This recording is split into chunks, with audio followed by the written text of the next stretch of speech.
बड़ी खबर मध्य प्रदेश के देवास से आपको बता रहे हैं, जहां एक घर में आग लग गई और इस आग में एक ही परिवार के 4 लोगों की मौत की जानकारी मिल रही है। तस्वीरें भी आपकी टीवी स्क्रीन पर है, आप देख सकते हैं। जो आस पड़ोस के लोग हैं वो देख रहे हैं यहां पर, और साथ ही आग पर काबू पाने की कोशिशें भी की जा रही है। पति पत्नी और 2 बच्चों की मौत इस आग के चलते हो गई है। नीचे दूध की डेयरी में लगी आग ने विकराल रूप ले लिया। बिल्डिंग की दूसरी मंजिल पर यह परिवार सो रहा था और नीचे दूध की डेयरी थी, जहां पर आग लगी और आग लगातार फैलती चली गई। मध्य प्रदेश के देवास से इस वक्त ये खबर आपको बता रही है। दर्दनाक हादसा हुआ है, जहां एक ही परिवार के 4 लोगों की मौत उस समय हो गई जब उस बिल्डिंग में आग लग गई। ये परिवार सो रहा था।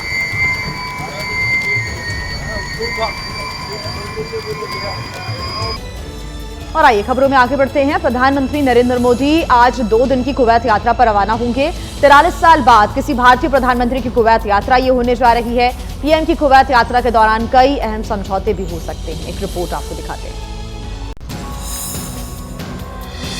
पीएम मोदी कुवैत के अमीर शेख मेशल अल अहमद अल जबर अल सबाह के आमंत्रण पर वहां जा रहे हैं। पीएम आज कुवैत में गल्फ स्पीक लेबर कैंप का दौरा भी करेंगे। आज पीएम शेख सदाल अब्दुल्ला इंडोर स्पोर्ट्स कॉम्प्लेक्स में सामुदायिक कार्यक्रम में शामिल होंगे। पीएम गल्फ कप फुटबॉल के उद्घाटन समारोह में भी शामिल होंगे।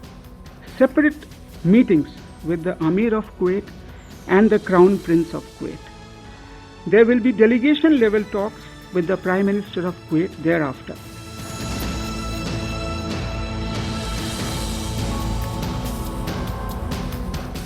पीएम कुवैत में भारतीय समुदाय के कार्यक्रम में भी शामिल होंगे। हाला मोदी नाम के कार्यक्रम की तैयारी पहले से चल रही है। कार्यक्रम में कुवैत के गायक अल राशिद वैष्णव जनते तेड़े कहिए गाएंगे। कार्यक्रम में कुवैत में रहने वाले हजारों भारतीय शामिल होंगे।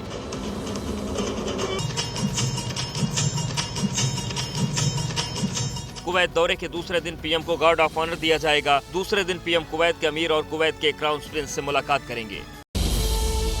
और आइए खबरों में आगे बढ़ते हैं। दिल्ली पुलिस ने संसद परिसर में हुई धक्का मुक्की से जुड़े केस की जांच क्राइम ब्रांच को ट्रांसफर की और इस मामले में नेता प्रतिपक्ष राहुल गांधी के खिलाफ 6 धाराओं में एफआईआर दर्ज हुई है। धक्का मुक्की में घायल सांसदों की सेहत में सुधार भी हो रहा है।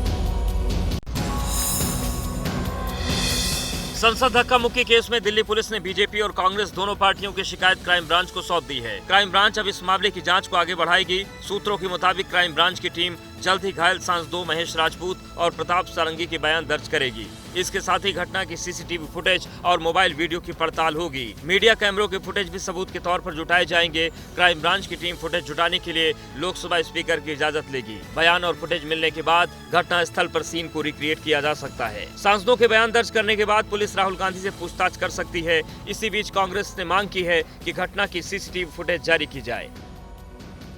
हमारी मांग है कि सीसीटीवी फुटेज सील किया जाए और जारी किया जाए, जिसमें साफ दिखेगा कि जो जा रहे सदस्य उन्हें अंदर जाने से रोका गया। धक्का मुक्की में घायल दोनों सांसदों की आज आरएमएल अस्पताल से छुट्टी मिल सकती है। डॉक्टर्स ने कहा है कि दोनों सांसदों की सेहत बेहतर है। वहीं देखिए, संसद का शीतकालीन सत्र हंगामे की भेंट चढ़ गया। सत्र के दौरान संसद से कोई भी बिल पारित नहीं हो पाया। अदानी, मणिपुर और बाबा साहब के अपमान के मुद्दे पर शीतकालीन सत्र के दौरान सदन में लगातार हंगामा होता रहा। कामकाज बिल्कुल नहीं हुआ। 18वीं लोकसभा का शीतकालीन सत्र शुक्रवार यानी कि 20 दिसंबर को समाप्त हो गया। सत्र की शुरुआत 25 नवंबर से हुई थी। 20 दिसंबर तक चले सत्र के दौरान लोकसभा और राज्यसभा में लगभग 105 घंटे कार्यवाही चली। सत्र के दौरान लोकसभा की प्रोडक्टिविटी 57.87% रही, वहीं राज्यसभा की प्रोडक्टिविटी 41% रही। शीतकालीन सत्र में संसद में कुल 4 बिल पेश किए गए। हालांकि शीतकालीन सत्र में कोई भी बिल संसद से पारित नहीं हो सका। विपक्षी दलों के कई सदस्यों ने संसद में बाधित करके कामकाज का जो हमारा गति है इसमें काफी रोक लगाया। शीतकालीन सत्र के दौरान विपक्ष अदानी, मणिपुर और किसानों के मुद्दे पर हंगामा करता रहा। बाद में बाबा साहब पर गृहमंत्री अमित शाह के बयान को लेकर विपक्ष ने हंगामा किया। सत्र के दौरान एक देश एक चुनाव बिल को पेश किया गया। बिल को 39 सदस्यों की जेपीसी के पास भेज दिया गया है। इस सेशन में बहुत उम्मीद से हम लोग आए थे कि क्षेत्र की जनता के मुद्दे उठाएंगे, 0 आवर स्पेशल मेंशन, और मैं तो क्वेश्चंस भी डाली थी, क्वेश्चन आवर भी नहीं आया। 55वीं जीएसटी काउंसिल की बैठक आज से जैसलमेर में शुरू होने जा रही है और इस बैठक में इंश्योरेंस समेत 148 आइटम्स पर जीएसटी रेट्स में बदलाव पर चर्चा हो सकती है। जीएसटी काउंसिल की बैठक में कुल 148 आइटम्स पर जीएसटी रेट्स बदलने पर चर्चा संभव है। लाइफ और टर्म इंश्योरेंस पर जीएसटी खत्म यानी कि जीरो होने का अनुमान है। स्विगी और जोमेटो पर जीएसटी रेट 18% से 5% हो सकता है। 20 लीटर वाले पैक्ड पीने के पानी पर जीएसटी 18 से घटकर 5%। 10,000 से कम की साइकिल पर 12% से घटकर 5% और नोटबुक्स पर भी जीएसटी रेट 12% से घटाकर 5% करने का प्रस्ताव है। अब ये भी देखिए कि किन चीजों पर जीएसटी बढ़ाए जाने का अनुमान है। सिगरेट तंबाकू पर 35% जीएसटी लगाने का फैसला हो सकता है। 15,000 से महंगे जूते पर जीएसटी रेट 18% से बढ़कर 28% हो सकता है। 25,000 से महंगी घड़ियों पर भी जीएसटी 18 से बढ़कर 28% हो सकता है। 10,000 से महंगी पश्मीना शॉल पर 12 की बजाय 18% जीएसटी हो सकता है। वहीं इलेक्ट्रिक गाड़ियों पर भी जीएसटी की दर बढ़ाने का प्रस्ताव दिया गया था। इलेक्ट्रिक गाड़ियों पर सब्सिडी घटाने के संकेत पहले ही दिए जा चुके हैं। जीएसटी रेट में इस बदलाव से सरकार को 22,000 करोड़ रुपए के राजस्व फायदे का अनुमान लगाया जा रहा है। वहीं दिल्ली में विधानसभा चुनाव से पहले आम आदमी पार्टी ने पूर्वांचल कार्ड चला है। अरविंद केजरीवाल ने बीजेपी अध्यक्ष जेपी नड्डा पर पूर्वांचल के लोगों को रोहिंग्या बताने का आरोप लगाया। बीजेपी कह रही है केजरीवाल झूठे आरोप लगा रहे हैं। चाहे पूर्वांचल हो, चाहे रोहिंग्या हो, चाहे बांग्लादेशी हो, चाहे घुसपैठिया हो, वो सब उसमें आते हैं। दिल्ली में वोटर लिस्ट से नाम कटवाने के विवाद पर संसद में जेपी नड्डा के बयान को अब आम आदमी पार्टी ने बड़ा मुद्दा बना लिया है। आम आदमी पार्टी आरोप लगा रही है कि बीजेपी पूर्वांचल के लोगों को रोहिंग्या बताकर वोटर लिस्ट से उनका नाम कटवा रही है। जेपी नड्डा जी पूर्वांचल समाज के, रोहिंग्या के, बांग्लादेशियों के नाम कटवा रहे हैं।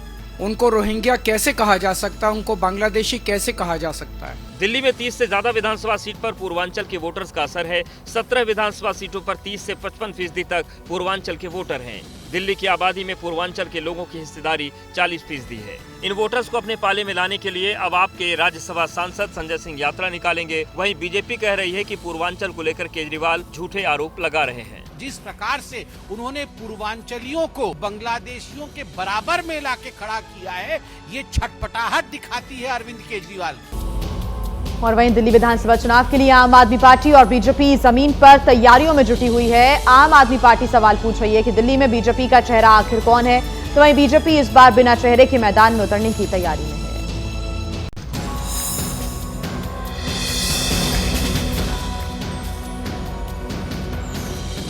सूत्रों के मुताबिक दिल्ली चुनाव में बीजेपी बिना मुख्यमंत्री के चेहरे के ही उतरेगी। आम आदमी पार्टी के खिलाफ भ्रष्टाचार को चुनावी मुद्दा बनाएगी और इसी पर फोकस करेगी।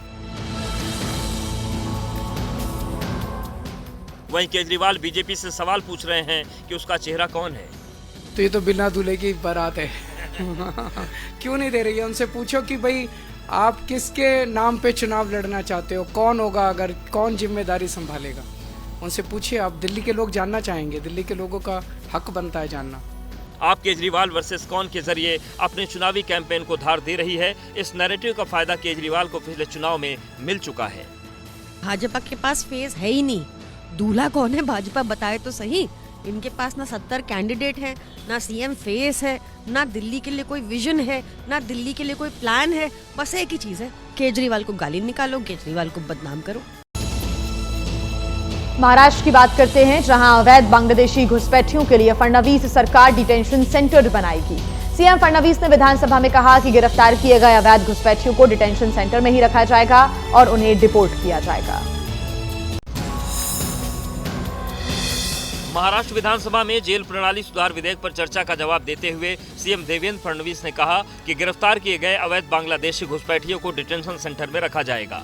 ड्रग्सच्या केसेसमध्ये, अवैध एंट्रीच्या केसेसमध्ये अवैध बांग्लादेशी असतील, या सगळ्यांच्या संदर्भात ते विदेशी नागरिक असल्यामुळे आपल्याला त्यांना डायरेक्ट आपल्या कारागृहात टाकता येत नाही। त्यांना डिटेंशन कॅम्पमध्ये टाकावं लागतं आणि डिपोर्ट करावं लागतं। सीएम ने कहा कि डिटेंशन कैंप बनाने के लिए बीएमसी से जमीन मांगी गई है। बीएमसी ने पहले जो जमीन दी थी वो डिटेंशन कैंप के लिए सही नहीं थी। बीएमसी ने एक जागा आपल्याला दिलेली आहे, पण ती जागा डिटेंशन कॅम्पच्या नॉर्म्समध्ये बसत नाही आहे।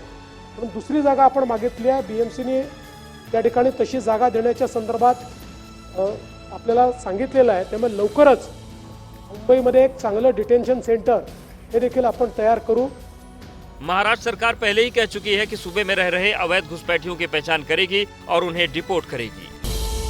बात बिहार की, जहां एनडीए ने विधानसभा चुनाव की तैयारियां शुरू कर दी है। चुनावी तैयारियों पर चर्चा के लिए जेडीयू प्रदेश अध्यक्ष के घर एनडीए के नेताओं की बैठक हुई और बैठक के बाद एनडीए के नेताओं ने कहा कि नीतीश कुमार के नेतृत्व में गठबंधन चुनाव लड़ेगा।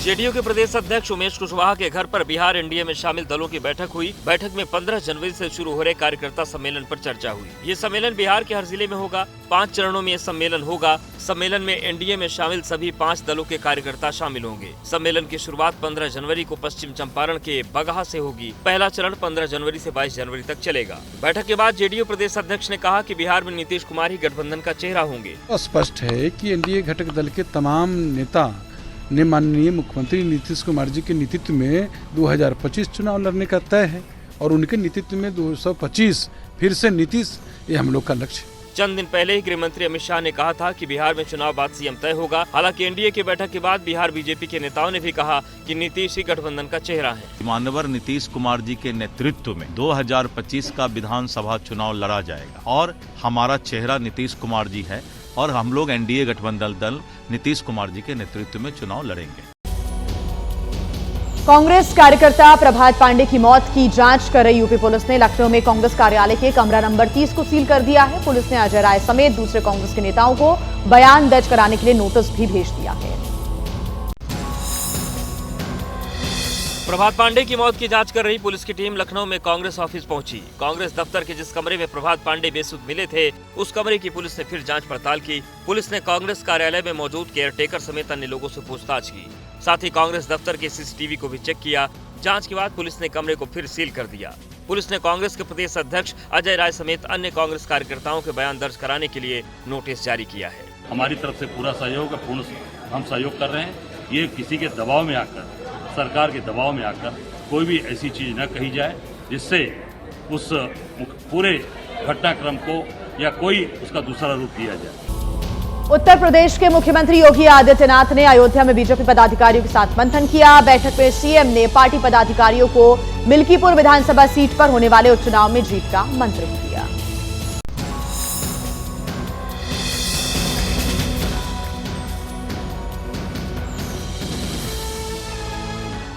श्री रामलला और हनुमान गढ़ी के दर्शन पूजन और पंच नारायण महायज्ञ में शामिल होने के बाद सीएम योगी सरयू गेस्ट हाउस पहुंचे और बीजेपी पदाधिकारियों के साथ बैठक की। बैठक में सीएम योगी ने मिल्कीपुर विधानसभा सीट पर होने वाले उपचुनाव की तैयारियों की जानकारी पार्टी पदाधिकारियों से ली। पार्टी कार्यकर्ताओं को जीत का मंत्र देते हुए सीएम ने कहा कि कुंदरकी और कटहरी का चुनाव बीजेपी जीत सकती है तो कोई भी चुनाव जीता जा सकता है। बैठक में सीएम योगी ने बूथ मैनेजमेंट पर जोर दिया। सीएम ने पार्टी पदाधिकारियों को वोटर लिस्ट पर फोकस करने को कहा। सीएम ने कहा कि पार्टी पदाधिकारी मतदाताओं की पहचान करें और 100% वोटिंग सुनिश्चित करें। सीएम ने कहा कि बीजेपी के सभी मोर्चों के सम्मेलन किए जाएं, सम्मेलन के जरिए कार्यकर्ताओं को सक्रिय किया जाए। सीएम ने पार्टी पदाधिकारियों से कहा कि बेशक अभी उपचुनाव का ऐलान नहीं हुआ है, लेकिन उन्हें अभी से जमीन पर उतरकर संपर्क और संवाद शुरू कर देना चाहिए। लखनऊ में सीएम योगी ने जेवर से आए किसानों से मुलाकात की। किसानों से मुलाकात के बाद सीएम ने भूमि अधिग्रहण के लिए नए रेट्स का भी ऐलान किया।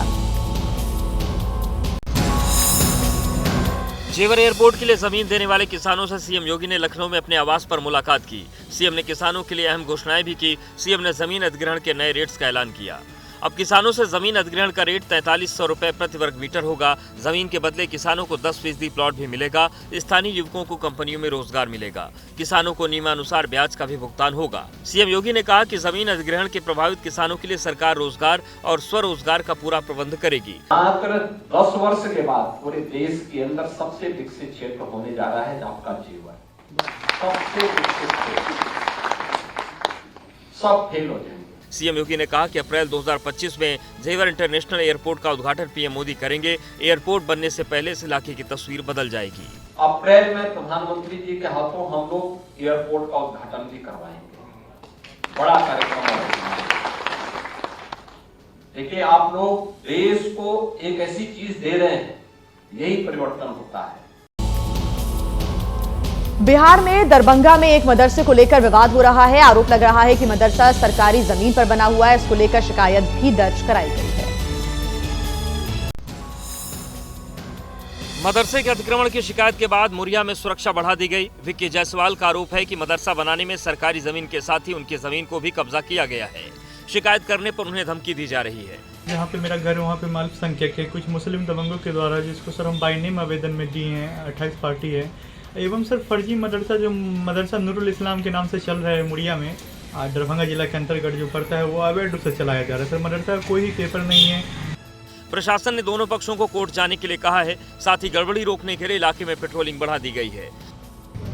नजर रखी जा रही है पूरे प्रकरण पर, देखा जा रहा है उनके घर की पेट्रोलिंग वगैरह उस एरिया में लगातार होती रहती है। अधिकारियों का कहना है कि जांच में पता चला है कि मदरसे का एक हिस्सा सरकारी जमीन पर बना है। कानून के मुताबिक आगे की कार्रवाई की जाएगी। रिपोर्ट सीओ का आ गया है कि जिसमें कहा जा रहा है कि हाँ कुछ पार्ट मदरसा का जो है सरकारी जमीन में है, वो हम लोग विभाग से गाइडलाइन लेते हुए जो भी होगा आगे की ओर बढ़ेंगे। पूर्व क्रिकेटर सचिन तेंदुलकर ने गेंदबाजी कर रही एक बच्ची का वीडियो सोशल मीडिया पर शेयर किया। उन्होंने पोस्ट में पूर्व भारतीय गेंदबाज जहीर खान को भी टैग किया है और कहा है कि सुशीला में जहीर खान की झलक दिखती है। सुशीला मीना का बॉलिंग एक्शन क्रिकेट के भगवान कहे जाने वाले सचिन तेंदुलकर को इतना पसंद आया कि वो इस वीडियो को शेयर करने से खुद को नहीं रोक पाए।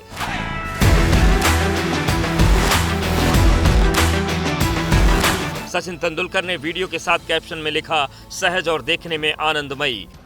जहीर खान, सुशीला मीना का गेंदबाजी एक्शन आपके जैसा लगता है? क्या आपने भी ये देखा?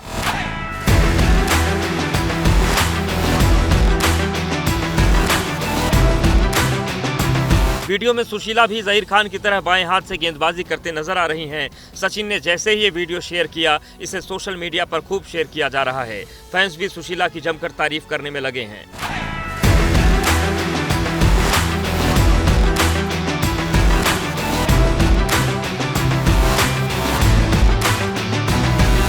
रिपोर्ट के मुताबिक सुशीला मीना राजस्थान के प्रतापगढ़ की रहने वाली हैं।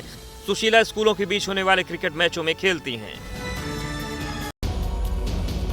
और आइए अब बात करते हैं एक ऐसे अनूठे ड्रोन की जो कि एक आदमी को लेकर भी उड़ सकता है। ग्वालियर के एक छात्र ने इस अनूठे ड्रोन को बनाया, जिसकी तारीफ खुद आनंद महिंद्रा ने सोशल मीडिया प्लेटफॉर्म एक्स पर की है। पावर ऑन हुआ और चंद सेकंड में एक आदमी को लेकर ड्रोन हवा में उड़ने लगा। ये इनोवेशन है ग्वालियर के मेधांश त्रिवेदी का। सिंधिया स्कूल के छात्र मेधांश ने 3 महीने की कड़ी मशक्कत और 3.5 लाख रुपए की लागत से ये ड्रोन तैयार किया है। ये ड्रोन 80 किलो वजन के आदमी को लेकर 6 मिनट तक हवा में उड़ सकता है। ड्रोन में 45 हॉर्स पावर से ज्यादा की पावर है। इस ड्रोन में 80 किलो का आदमी बैठ सकता है। इसकी स्पीड 60 किलोमीटर प्रति घंटा है। फ्लाइट टाइम 6 मिनट है। 300 किलोमीटर तक की रेंज के ड्रोन मैंने बनाए। ड्रोन वहाँ तक जाएगा, अपना सामान या बम कुछ भी है गिराएगा, वापस आपके पास आएगा उड़ के। मेधांश की इस इनोवेशन को देखकर वैज्ञानिक भी हैरान हैं। जाने माने उद्योगपति आनंद महिंद्रा ने एक्स पर पोस्ट कर मेधांश की तारीफ की। मेधांश फंडिंग मिलते ही इस ड्रोन को हाइब्रिड मोड पर लॉन्च करने की तैयारी कर रहे हैं। निश्चित रूप से मेधांश ने बहुत अद्भुत कार्य किया है। अगर आप अपने सपने के पीछे पड़ जाते हैं तो सपना जो है वो पूरा जरूर होता है।